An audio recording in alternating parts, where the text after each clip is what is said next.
Assalamualaikum warahmatullahi wabarakatuh. Kembali lagi di channel Kisah Warganet. Di kesempatan kali ini ada sebuah kisah yang berjudul Dendam Mertua. Seperti apa ceritanya? Mari kita masuk ke ceritanya.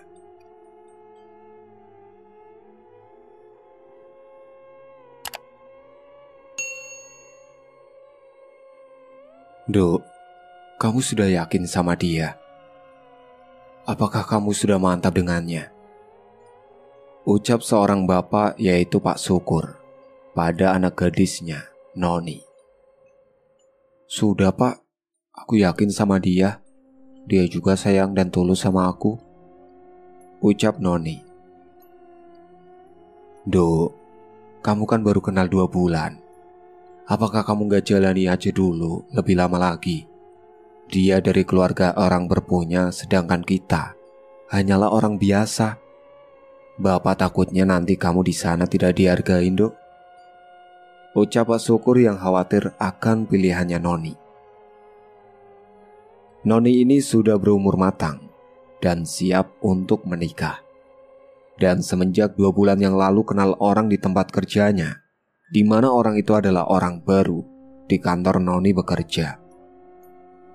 Mereka akhirnya dekat, dan tiba-tiba saja pria yang bernama Ian itu hendak mengajak Noni untuk menikah.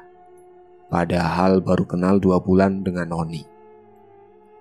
Memang selama Ian masih ke rumah Noni, dia biasa-biasa saja dan tidak menunjukkan sifat atau watak buruknya.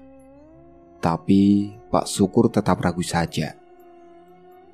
Entah kenapa, dia punya firasat tidak enak pada Ian itu. Apalagi setelah Noni ke rumahnya.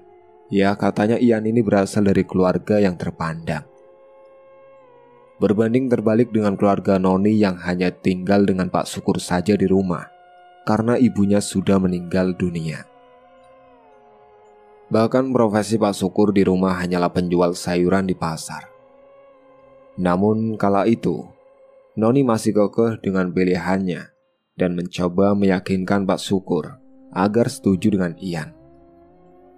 Akhirnya, Pak Syukur yang ingin melihat putrinya hidup bahagia, dia pun menyetujuinya dan hanya bisa berharap kelak setelah sah menjadi istri Ian, semoga dia dihargai di keluarganya Ian. Usai Pak Syukur setuju, akhirnya Noni akan menyampaikan hal itu pada Ian, dan kemungkinan rencana mereka 6 bulan lagi akan segera melangsungkan pernikahan. Dan malam itu karena sudah mulai larut, Pak Syukur dan Noni pun kembali ke kamarnya masing-masing. Singkat waktu, 6 bulan pun berlalu. Kini pernikahan pun terlaksana. Sungguh pencapaian besar bagi Noni kala itu. Usai beberapa bulan sebelumnya, dia dan Ian kerja keras mempersiapkan semuanya. Hingga kini berjalan dengan hikmat. Namun di acara pernikahannya itu, tamu undangan dari kedua belah pihak tidak seimbang. Di Noni lebih sedikit, bukan karena tak ada kerabat atau bagaimana, namun memang tamu dari Noni sengaja dibatasi oleh pihak keluarganya Ian. Ya mungkin memang karena pernikahan Noni itu didanai oleh Ian semua. Namun Pak Syukur kala itu memang sedikit merasa dibandingkan. Bahkan saat menghadiri acara anaknya itu, orang tuanya Ian, yaitu Bu Titi dan Pak Din, hanya sekilas saja berbicara dengan Pak Syukur. Kemudian berpaling menemui tamu-tamu mereka yang berasal dari kalangan orang-orang berada. Pak Syukur pun hanya bisa berdoa buat kebahagiaan anaknya. Dia tidak ingin murung hanya gara-gara itu. Dia tak ingin membuat anaknya khawatir. Meskipun sebenarnya yang khawatir adalah Pak Syukur sendiri. Karena pasalnya usai pernikahan ini, Noni itu akan ikut tinggal di rumah mewah milik Ian, yang masih serumah dengan orang tuanya. Dalam benaknya, Pak Syukur hanya bisa berdoa semoga Noni berada di tempat yang tepat dan bisa dihargai di sana. Singkat cerita, seminggu kemudian, Noni dan Ian pamitan sama Pak Syukur hari itu juga. Noni resmi tinggal di rumahnya Ian. Noni tak membawa semua barang-barangnya. Katanya nanti akan disediakan di sana Jadi dia hanya akan membawa beberapa keperluan saja. Pak, saya izin mau bawa Noni, anak Bapak, tinggal bersama saya ya Pak. Iya nak Ian, tolong jagakan anak saya ya dengan baik. Pasti itu Pak. Kalau gitu kami pamit dulu Pak. Iya, silakan. Hati-hati nak. Saat itu juga Noni memeluk ayahnya dulu sebelum pergi karena dia merasa sedih meninggalkan ayahnya sendirian di rumah. Untungnya Noni ini bisa masak karena sebelumnya di rumah karena ibunya sudah gak ada, dirinya memang belajar masak sendiri dan akhirnya sudah mahir. Jadi jikalau nanti di sana disuruh masak, dia gak akan panik. Dengan menggunakan mobil milik Ian, mereka bergegas pergi ke rumah Ian. Dan semenjak menikah, Ian melarang Noni untuk kerja lagi. Dia hanya menyuruhnya untuk di rumah saja. Setibanya di rumah Ian, Noni ini awal-awal disambut ramah oleh orang rumah, termasuk Bu Titi. Di rumah itu ada seorang bibi yang bernama Bi Iva, yang juga tinggal di situ, tepatnya di kamar khusus ART. Awal-awal Noni di situ, dia tak segan membantu ART-nya memasak, meskipun tidak diminta, karena dia merasa bosan kalau tidak ngapa-ngapain. Pagi itu Noni bangun pagi sekali, karena dia harus masak dan nyuci baju. Sesudah bangun tidur, dia melihat Bi Iva sedang sibuk di dapur. Dia pun langsung menghampiri untuk membantunya masak. Bi, masak apa? Tanyanya. Ini mbak, masak nasi goreng buat sarapan. Sini aku bantuin ya Bi. Gak usah mbak, ini sudah tugas saya. Gak apa-apa Bi, saya juga di sini sudah jadi istrinya Mas Ian. Jadi saya juga bantu masak ya. Ya udah mbak, silakan, jawabnya. Akhirnya Noni pun membantu Bi Iva masak untuk sarapan pagi itu. Setelah selesai masak, Noni lanjut untuk nyuci baju. Bahkan baju kotor suaminya, Noni sendirilah yang mencucinya. Sementara Padin ayah mertuanya punya bisnis di luar kota dan sering bepergian jarang di rumah. Suatu hari, Bu Titi ini sengaja akrab sekali dengan Noni. Kala itu Noni yang sedang nonton TV tiba-tiba saja dihampiri oleh Bu Titi. Nih, kita pergi ke mall yuk. Kapan Bu? Tanya Noni. Sekarang aja yuk, bosan di rumah. Ya udah, ayo Bu. Akhirnya mereka pun pergi berdua menuju ke mall. Noni sangat senang sekali karena dia merasa sangat beruntung mendapatkan mertua yang baik. Padahal memang di awal-awal saja sikapnya begitu. Mereka pergi berdua dengan menggunakan mobil karena meskipun Bu Titi sudah tua, tapi jiwanya muda. Dia bisa mengendarai mobil sendiri. Beberapa saat kemudian mereka pun akhirnya sampai juga di mall. Dan di sana mereka langsung shopping dengan semangatnya, keliling di dalam mall memilih baju yang disukainya. Noni walaupun tidak bekerja, akan tetapi dia selalu diberikan jatah uang bulanan sama Ian. Jadi dia bisa belanja apa yang dia mau dan dia suka. Setelah selesai belanja, saat itu Noni dan Bu Titi memilih untuk makan siang karena lapar dan juga sudah waktunya untuk makan siang. Kita makan siang dulu ya nih. Iya Bu, aku juga sudah lapar. Akhirnya saat itu mereka makan di resto yang ada di dalam mall. Setelah puas mereka belanja dan makan, mereka pun bergegas untuk pulang ke rumah karena juga sudah mau sore. Namun di perjalanan milih mampir terlebih dahulu untuk membeli bakso untuk dimakan nanti di rumah. Beberapa saat kemudian mereka sampai di rumah. Ternyata mereka pulangnya bareng dengan Ian dan Pak Din. Kalian dari mana? Tanya Ian. Dari mall dong belanja, jawab Bu Titi. Iya mas, ini aku belanja. Oh, ya udah, ayo masuk. Iya, ayo masuk. Ini sudah dibeliin bakso. Ayo makan. Saat itu mereka pun masuk ke dalam rumah dan makan bakso bersama. Malam harinya, seperti biasa, Noni dan Ian saling bertukar cerita tentang kesehariannya. "Mas, tadi kamu kok pulangnya cepet, tumben?" tanya Noni. "Iya, alhamdulillah. Tadi sudah selesai semua pekerjaannya." "Terus, kamu ke mall beli apa saja?" tanya Ian. "Aku beli baju, Mas, sama tas. Gak apa-apa kan?" "Iya, gak apa-apa dong. Yang penting kamu seneng." "Makasih ya, Mas." Saat itu Noni pun memijit tubuh Ian yang katanya capek dan pegel semua. Dan setelahnya mereka langsung lanjut untuk tidur karena sudah lelah dan mengantuk. Singkatnya, waktu terus berlalu 1 tahun kemudian. Karena Noni ini belum positif-positif punya momongan, respon Bu Titi kepadanya mendadak berubah. Bu Titi seakan tak puas dan kini tak ramah pada Noni. Bahkan kalau ketemu, Bu Titi ini tidak mau menyapa, ataupun sebaliknya. Ketika Noni yang menyapa Bu Titi ini hanya menjawab sekilas saja. Sungguh respon yang sangat tidak diduga oleh Noni sekalipun. Bahkan pernah suatu hari, Noni ini mendengar Bu Titi berkata pada Ian, kalau katanya dia pengen punya cucu dan malah nyalahin Noni yang tidak kunjung hamil-hamil.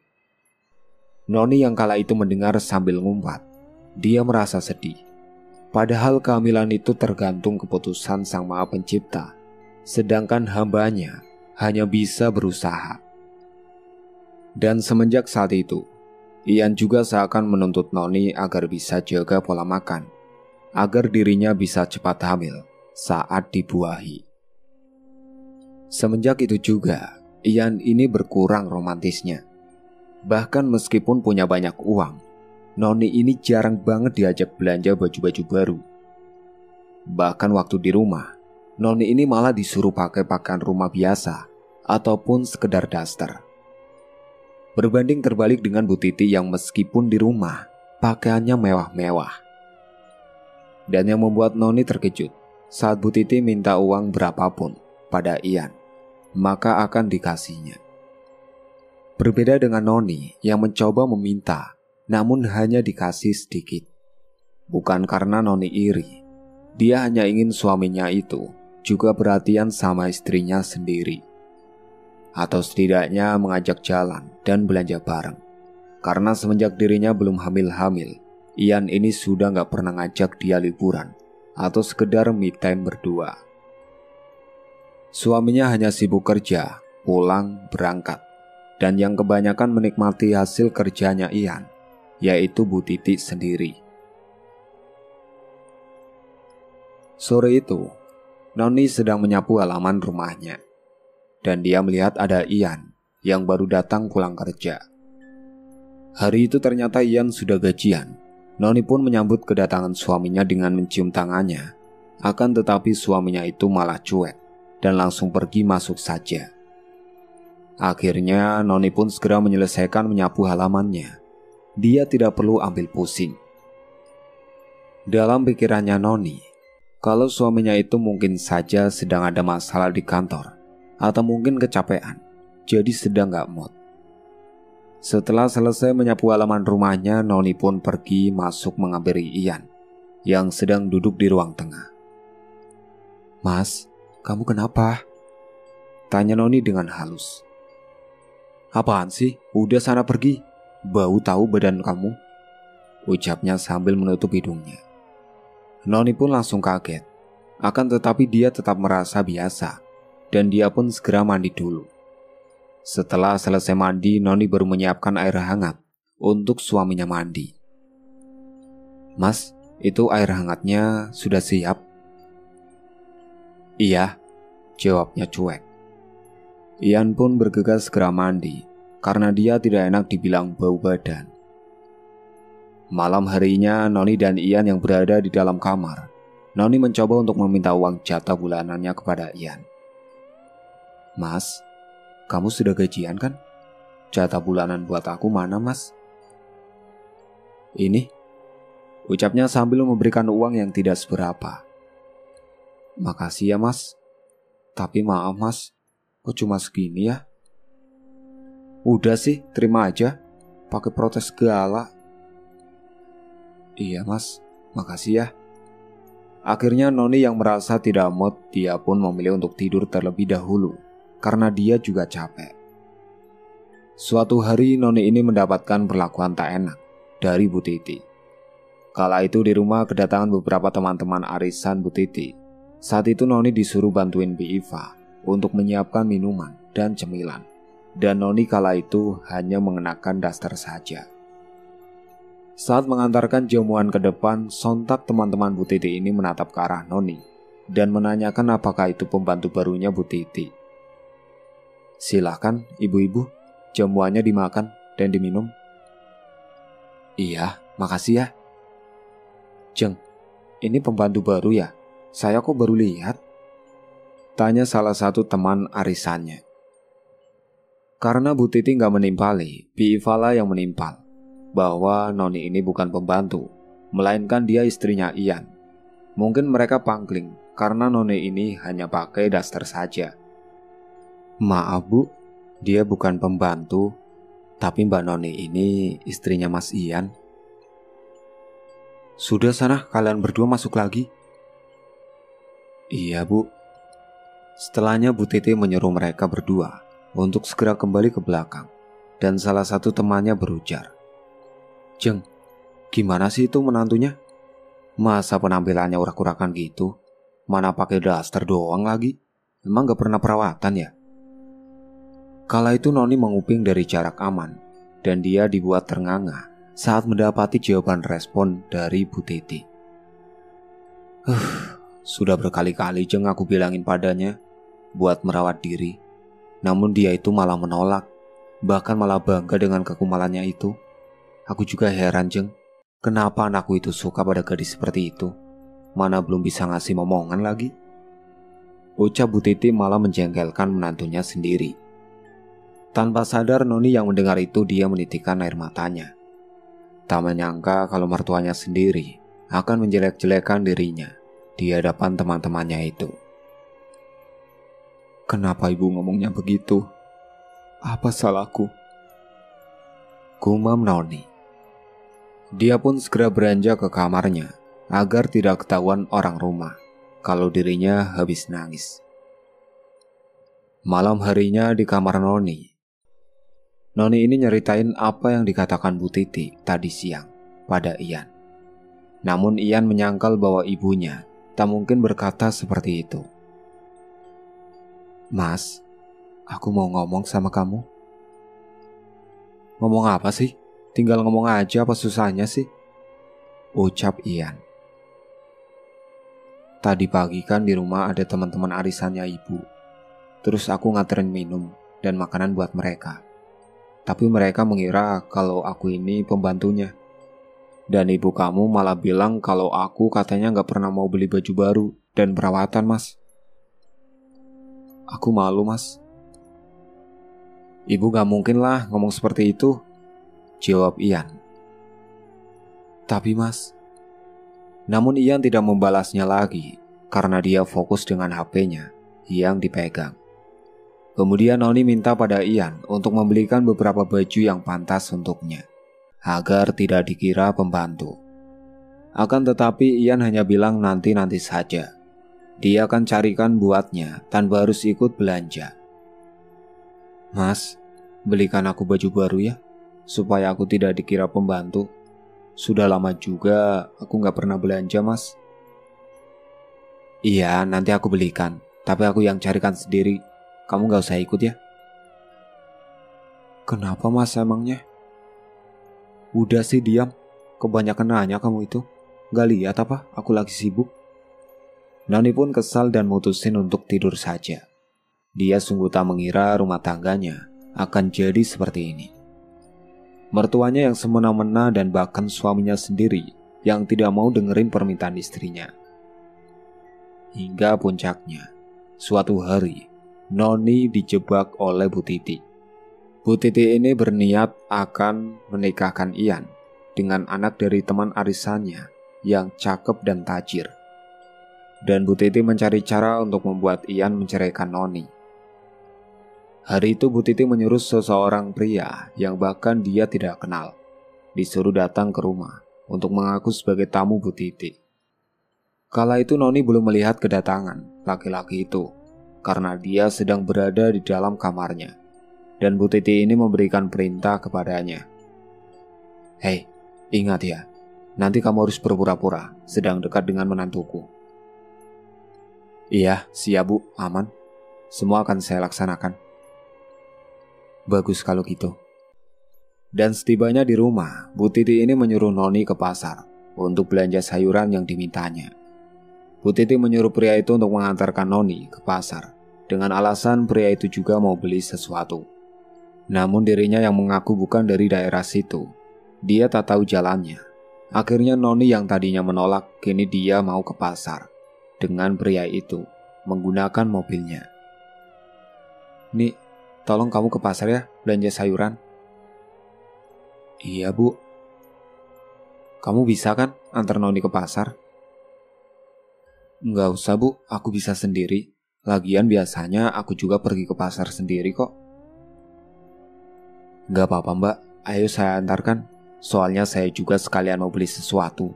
Saya juga nggak tahu daerah sini, jadi biar sekalian ya Mbak." "Iya nih, udah sana berangkat sama dia ya." Akhirnya Noni pun mengalah dan dia mau pergi diantarkan oleh laki-laki itu.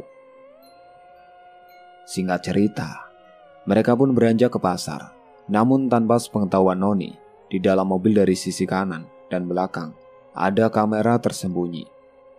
Intinya pria itu berhasil mendapat foto saat Noni masuk di mobil, dan foto dari belakang saat Noni duduk dengan pria itu tanpa harus menampilkan wajah pria. Kala itu Bu Titi juga mengancam Bi Iva untuk tidak ikut campur atau nanti mau dipecat. "Bi, kamu jangan ikut campur ya. Awas kamu, kalau sampai ikut campur, aku pecat." Iya Bu." Usai belanja selesai, mereka kembali ke rumah, dan pria itu pamit dan entah sekarang di mana. Bu Titi berencana akan memfitnah Noni esok harinya.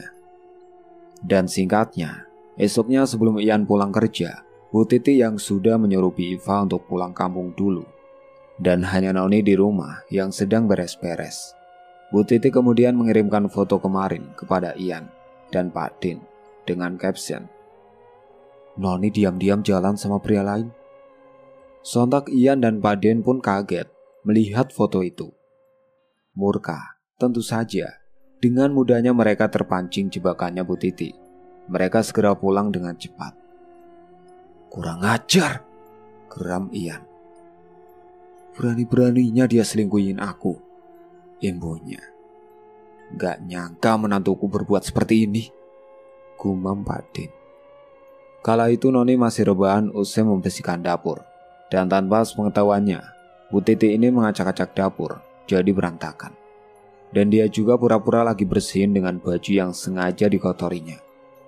Sesaat setelahnya Ian dan Pak Din tiba berbarengan dan mendapati ibunya sedang mencuci piring di dapur yang kelihatan berantakan karena ART-nya lagi pulang kampung. Ian menghampiri dan bertanya, kenapa Bu Titi bersih-bersih dapur. Bu Titi kala itu berbohong bahwa selama ini Noni selalu menyuruh-nyuruh dirinya untuk mengerjakan pekerjaan rumah. "Bu, kenapa ibu yang bersih-bersih dapur?" tanya Ian. "Sebenarnya selama ini Noni selalu nyuruh-nyuruh ibu untuk mengerjakan pekerjaan rumah." "Berani-beraninya dia nyuruh-nyuruh ibu seperti itu." Segera Ian menghampiri Noni yang ada di kamar lagi main HP. Noni heran, Ian pulang cepat. Namun tiba-tiba saja Ian langsung menyeret Noni keluar dan menghampiri Bu Titi. Sontak Noni juga kaget melihat dapur yang berantakan dan piring kotor yang dipegang Bu Titi. Padahal dia yakin dirinya sudah bersihkan semua. Ian langsung memarahi Noni karena telah menyuruh-nyuruh ibunya seperti pembantu. Noni bingung dengan tuduhan Ian. Dia tidak paham. "Lihat ini, tega ya kamu nyuruh-nyuruh ibu aku?" "Apa sih maksudnya Mas? Aku gak ngerti." Sudah deh, kamu gak usah pura-pura gak tahu gitu. Kala itu Bu Titi berpura-pura sedih dan merasa menjadi korban. Bahkan setelahnya Ian tunjukkan sebuah foto yang telah dikirimkan oleh Bu Titi dan menuduh Noni telah berselingkuh. Kala itu Noni langsung menatap Bu Titi. Ternyata dia telah dijebak oleh mertuanya sendiri. Noni berusaha membela diri bahwa semua tuntutan yaitu tidak benar. Namun Ian yang sudah terhasut oleh ibunya, akhirnya dia pun saat itu juga langsung menceraikan Noni dan segera menyuruh Noni untuk segera pergi dari rumahnya. Apa ini? Tega ya kamu sudah mengkhianati aku ternyata selama ini? Demi apapun aku tidak pernah mengkhianati kamu, Mas. Aku dijebak. Dijebak gimana? Sudah ada buktinya masih ngeles saja kamu. Mulai sekarang aku talak kamu. Astagfirullahaladzim. Kamu ngomong apa, Mas? Gak boleh gitu, Mas. Jangan bercanda, Mas. Siapa yang bercanda? Aku serius. Aku sudah kecewa. Sangat kecewa sama kamu. Kamu sudah memperlakukan ibu aku seperti itu dan sudah mengkhianati aku. Bahkan ayah mertuanya juga seakan mengusir dirinya untuk cepat-cepat pergi dari situ. Iya betul, Yan. Mending kamu ceraikan saja istri seperti ini. Gak ada gunanya juga. Sudah sana, kamu siapkan barang-barangnya dan pergi dari sini, imbu Pak Din. Noni pun menangis kala itu. Dia tak menyangka semuanya akan terjadi seperti ini. Dia pun beranjak pergi masuk ke dalam kamarnya. Dengan terpaksa, malam harinya Noni beresin semua barangnya dan segera kembali pulang ke rumahnya. Dia beranjak pergi dari rumah itu sambil menangis. Dia merasa kecewa telah dipermainkan dan dikhianati oleh suami dan juga mertuanya sendiri. Bahkan Noni pulang ke rumahnya dia tidak diantarkan, melainkan dia pesan ojek online sendiri. Setibanya di rumah dia langsung mengetuk pintu. Kala itu, Pak Syukur yang baru saja membuka pintu terkejut mendapati anaknya yang telah tiba di depan rumah dengan kondisi menangis sesenggukan. Tok tok tok. Assalamualaikum. Waalaikumsalam. Kamu kenapa, Nak? Ayo, silakan masuk dulu. Dia merasa heran dan segera menyuruh anaknya untuk masuk terlebih dahulu. Akhirnya saat itu Noni pun masuk terlebih dahulu dan mereka duduk di ruang tamu. Singkat cerita, Pak Syukur pun langsung menanyakan apa yang terjadi sehingga membuatnya nangis sesenggukan seperti itu. Kamu kenapa, Nak? Cerita sama Bapak. Apa yang sebenarnya sudah terjadi? Tanya Pak Syukur. Noni menjelaskan tentang semuanya yang telah dia alami di rumah mertuanya. Tentang dirinya yang tidak mendapatkan nafkah yang sesuai. Tentang dirinya juga yang selalu diperlakukan semena-mena oleh mertuanya sendiri. Juga tentang dirinya yang dijebak oleh ibu mertuanya. Hingga pada akhirnya telah diceraikan oleh suami. Aku menikah sama Mas Ian tidak mendapatkan nafkah yang sesuai, Pak. Aku juga diperlakukan semena-mena sama ibu mertuaku. Bukan hanya itu, Pak, tapi aku juga dijebak sama ibu mertua. Sampai akhirnya aku diceraikan sama Mas Ian. Makanya aku disuruh pulang ke rumah. Astagfirullahaladzim. Terus kamu gak diantar sama Ian? Iya, enggak, Pak. Aku pulang sendiri. Kamu yang sabar ya, Nak. Yang kuat. Maaf, kamu dijebaknya bagaimana memangnya, Nak? Tanya Pak Syukur penasaran. Aku dijebak dengan laki-laki lain, Pak. Di foto dan difitnah membuat Mas Ian dan Pak Din juga marah sama aku. Sudah, kamu yang sabar. Memang sejak awal Bapak itu gak yakin kamu sama dia. Bapak percayakan sama aku? Iya, Nak. Bapak selalu percaya sama kamu. Sudah, kamu masuk ke kamar. Istirahat ya, Nak. Iya, Pak. Akhirnya saat itu Noni pun masuk ke dalam kamar untuk istirahat supaya bisa menenangkan dirinya. Pak Syukur percaya dengan ucapan anaknya karena dia yakin anaknya tidak pernah berbohong, dan terbuktilah firasatnya sejak dulu bahwa keluarganya Ian itu tidak benar, dan Pak Syukur pun tidak terima atas perlakuan besannya tersebut yang telah membuat anaknya menangis dan menjadi sedih berkepanjangan. Akhirnya dia akan memutuskan balas dendam kepada mereka semua. Saat Noni sudah masuk ke dalam kamar, Pak Syukur dudukkan di depan teras rumahnya dan dia memikirkan gimana caranya untuk membalas dendamnya itu. Gimana ya caranya untuk membalas perbuatannya itu? Gumam Pak Syukur. Apa aku santet saja ya, biar tahu rasa mereka?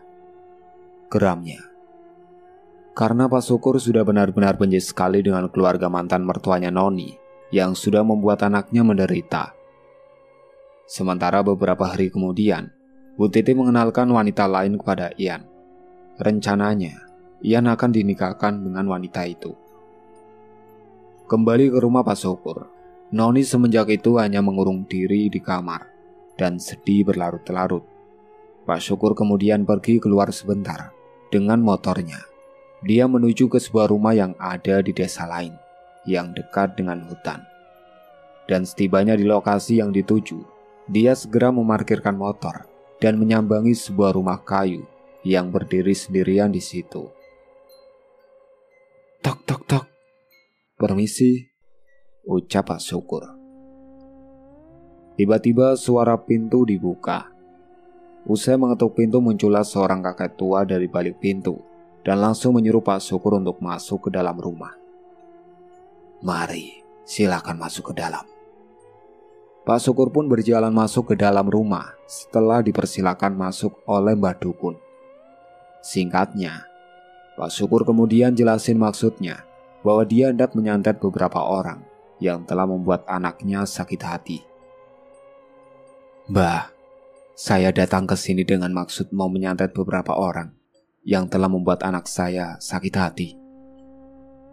Mbah Sirot pun mengangguk-angguk paham mendengarkan ucapannya Pak Syukur. Itu masalah gampang. Apa kau punya fotonya? Ada Mbah, ini. Kemudian kala itu Pak Syukur memberikan foto keluarga yang dulu sempat dia dapatkan waktu pernikahan. Dan di situ ada fotonya Ian, Bu Titi, dan Pak Din. Dan Pak Syukur menyuruh dukun yang bernama Mbah Sirot untuk menyantet mereka semua. Mbah Sirot pun menyanggupi, namun dia meminta uang sebesar 2,5 juta untuk jasanya itu. Tapi sebelum kita melakukan ritualnya, kau harus membayar maharnya sebesar 2,5 juta. Iya, baik Mbah, saya setuju. Yang penting mereka semua menderita Mbah. Pak Syukur pun langsung mengambilkan uang yang dibawanya itu dan diberikan kepada Mbah Sirot. Ini Mbah uangnya. Kalau begitu, ayo kita lakukan ritual sekarang. Iya Mbah. Usai sepakat, akhirnya mereka pun segera melakukan ritual. Mbah Sirot akan mengirimkan sosok untuk meneror keluarga mereka dan akan mengirimkan sebuah penyakit aneh yang membuat keluarga mereka dijauhi oleh para masyarakat. Saat itu mereka pun masuk ke dalam ruang ritualnya. Di dalam ruangan ritual itu sudah ada beberapa sesajen dan kemenyan yang ada di dalam ruangan itu. Mereka duduk berhadapan. Mbah Sirot mulai membakar kemenyannya terlebih dahulu. Setelahnya dia merapalkan mantranya dan mengambilkan sebuah boneka pocongan, yang kemudian boneka pocongan itu diasapkan di atas kemenyan, sembari dibacakan mantranya. Dan sesekali Mbah Sirot menusuk-nusukkan boneka pocong itu sambil menyebutkan nama-nama target yang akan disantetnya. Anehnya, dari boneka pocong itu mengeluarkan darah yang baunya busuk sekali. Pak Syukur yang melihat itu merinding dan ngeri, bahkan gemeter, karena dia baru pertama kalinya masuk dan melihat secara langsung ritual seperti itu. Mbah Sirot juga kemudian menaburkan sebuah bubuk, entah bubuk apa, pada boneka pocongan itu. Hembusan angin kencang datang membuat suasana mencekam. Pak Syukur juga merasakan merinding dan juga kedinginan. Sesaat kemudian, Pak Syukur dikejutkan dengan sebuah asap yang tiba-tiba saja berada di sampingnya Mbak Sirot. Dan Mbak Sirot berkomunikasi dengan asap itu. Namun Pak Syukur tidak tahu apa yang dibicarakannya karena bahasanya berbeda. Pak Syukur juga tidak melihat apa yang ada di balik asap itu. Sesaat setelahnya berkomunikasi, asap itu kemudian menghilang begitu saja, entah kemana. Beberapa saat kemudian, ritual pun akhirnya selesai juga dan Pak Syukur langsung pamitan kepada Mbak Sirot. Ritualnya sudah selesai, pulanglah dan nanti kau tunggu saja hasilnya dalam waktu dekat. Baik Mbah, terima kasih kalau begitu. Saya pamit pulang dulu. Singkatnya, usai melakukan ritual dilakukan, Pak Syukur pun segera kembali ke rumah dan tinggal menunggu kabar tentang penderitaan besannya dan mantan menantu yang telah menyakiti anaknya. Dan benar saja, malam harinya di rumah Ian, mereka sekeluarga mendapatkan teror dari sosok pocong, kuntilanak, dan juga setan lainnya.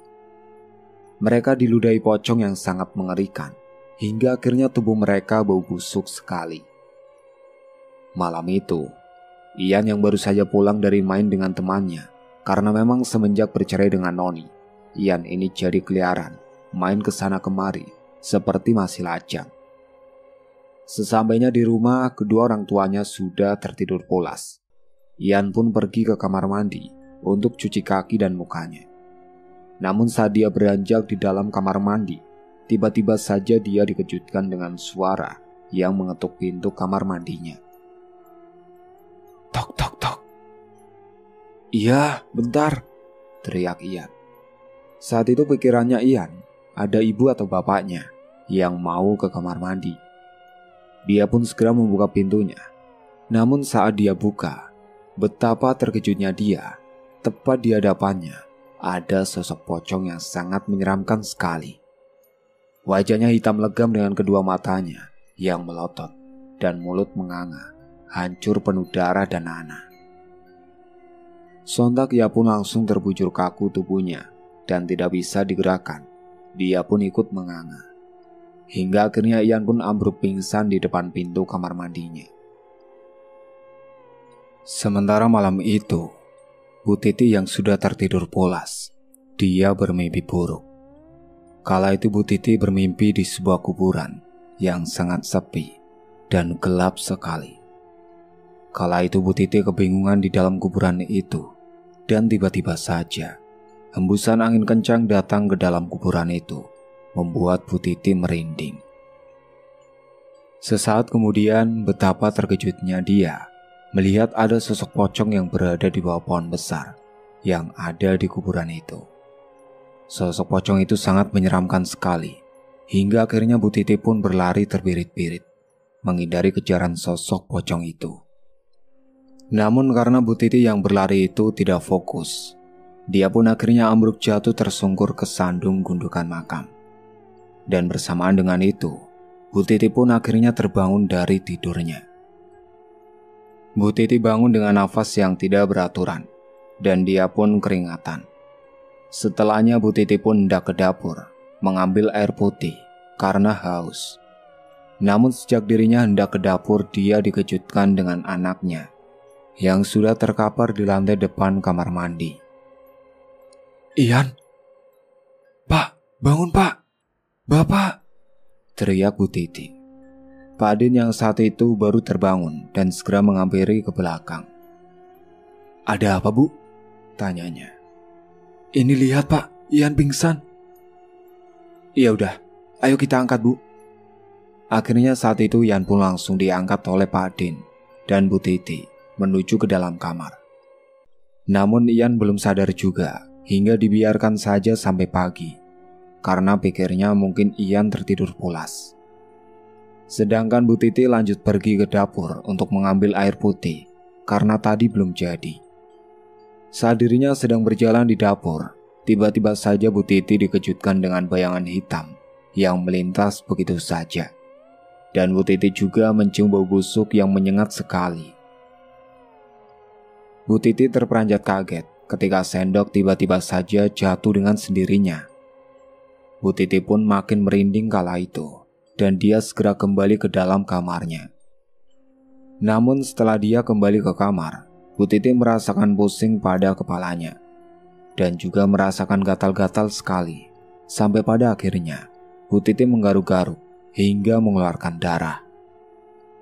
"Kenapa kok gatal begini ya?" gumamnya. Hingga akhirnya Bu Titi tidak bisa tidur sampai pagi hari.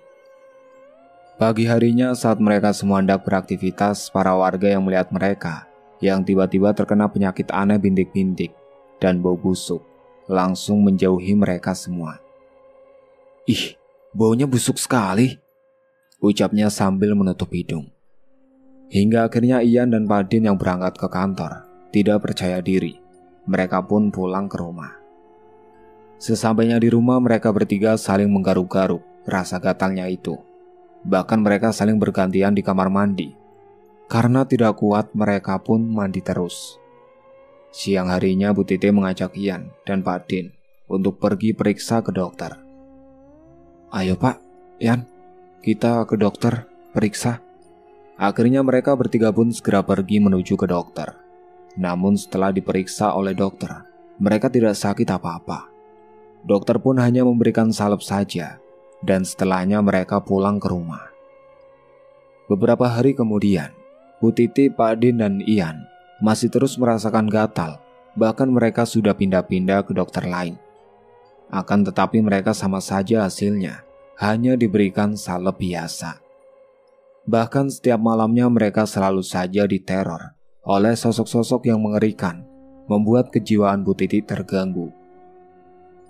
Suatu malam, Bu Titi yang baru saja kumpul-kumpul arisan dan pulangnya malam hari, dia mengemudikan mobilnya sendiri.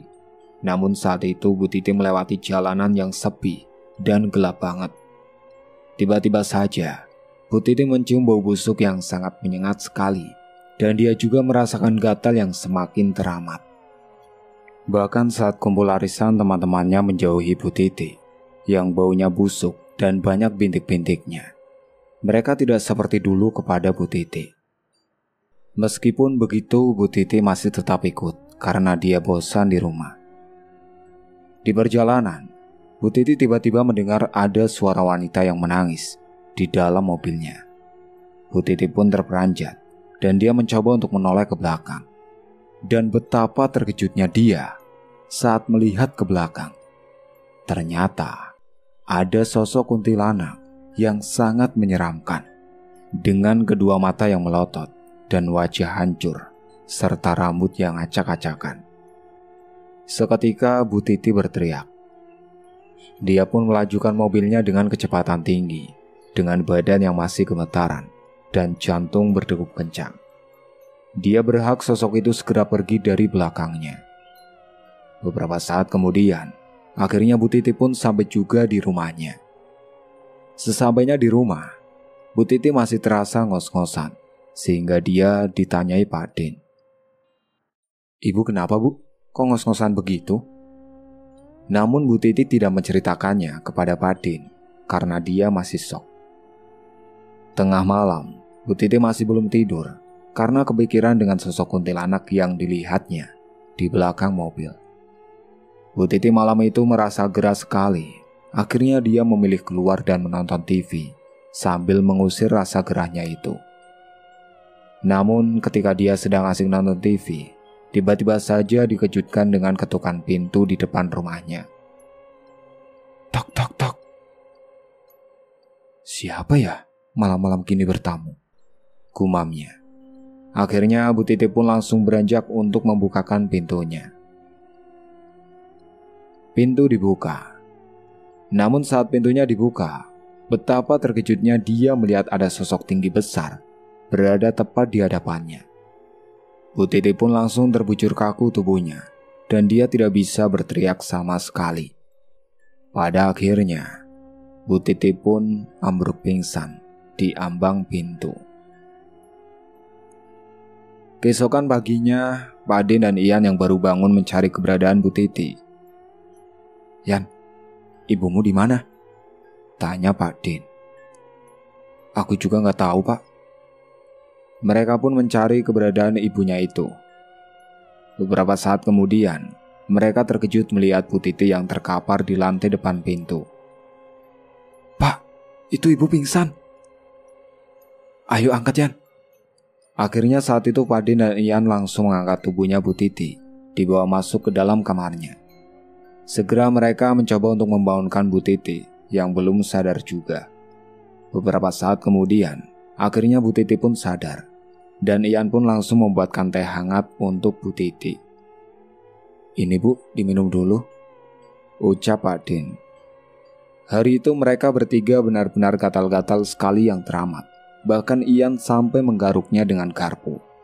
Pak Din juga berendam di bathtub dengan air hangat, berharap rasa gatalnya itu segera hilang. Namun saat Pak Din sedang berendam, tiba-tiba saja dia merinding karena embusan angin yang masuk ke dalam kamar mandi. Pak Din juga mendengar ada suara wanita yang sedang menyinden, terdengar jelas sekali. Suara siapa ya itu? Gumam Pak Din. Hingga akhirnya bulu kuduknya Pak Din pun berdiri semua. Dia pun segera keluar dari kamar mandi karena takut, apalagi itu hampir maghrib. Malam harinya, Ian duduk sendiri di depan teras rumahnya. Tiba-tiba saja dia dikejutkan dengan suara seperti orang yang sedang menyapu halaman dengan sapu lidi. Sontak, ia pun langsung mengedarkan pandangan ke sana kemari, mencari siapa yang malam-malam nyapu halaman. Akan tetapi, tidak ada juga. Dia pun langsung merinding.